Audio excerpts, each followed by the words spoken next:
નમસ્કાર દર્શક મિત્રો, હું છું રૂપલ લુણીચિયા. સંપૂર્ણ ન્યૂઝમાં આપનું સ્વાગત છે.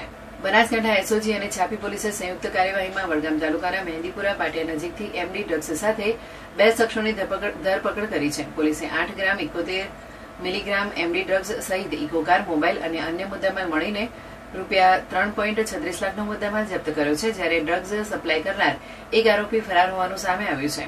મળતી માહિતી મુજબ એસઓજીને બાતમી મળી હતી કે એક ઇકોકારમાં કેટલાક શખ્સો એમડી ડ્રગ્સ લઈને છાપી હાઈવે તરફથી પસાર થવાના છે. બાતમીના આધારે એસઓજી પીએસઆઈ જે સરવૈયા અને ટીમે છાપી પોલીસ સાથે મહેંદીપુરા પાટિયા પાસે મોડી રાત્રે વોચ ગોઠવી હતી. અમદાવાદ તરફથી આવેલા શંકાસ્પદ ઇકોકારને રોકી તપાસ કરતા એક આરોપીના ખિસ્સામાંથી પ્લાસ્ટિકની થેલીમાં રાખેલ 8 ગ્રામ 71 મિલીગ્રામ એમડી ડ્રગ્સ મળી આવ્યું હતું. પોલીસે અંદાજે રૂપિયા 26,130ની કિંમતના એમડી ડ્રગ્સ ઉપરાંત ઇકોકાર અને મોબાઈલ સહિત કુલ રૂપિયા 3,36,130નો મુદ્દામાલ જપ્ત કર્યો હતો. આ મામલે કાણોદરના શાહરૂખ હજુરખાન નાગોરી અને પાલનપુરમાં મોહમ્મદ રફીક નૂર મોહમ્મદ મલિકની ધરપકડ કરી એનડીપીએસ એક્ટ હેઠળ ગુનો નોંધી વધુ તપાસ હાથ ધરી છે.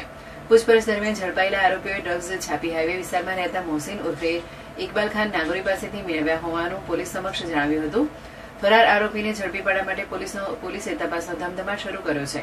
તાજેતરના સમયમાં છાપી હાઈવે વિસ્તારમાં નશીલા પદાર્થોના ગુનાઓમાં વધારો નોંધાતા સ્થાનિકોમાં ચિંતા વ્યાપી છે. અસામાજિક તત્વો અને ડ્રગ્સના ગેરકાયદે વેપાર સામે કડક કાર્યવાહી કરવાની માંગ પણ ઉઠાવી રહી છે.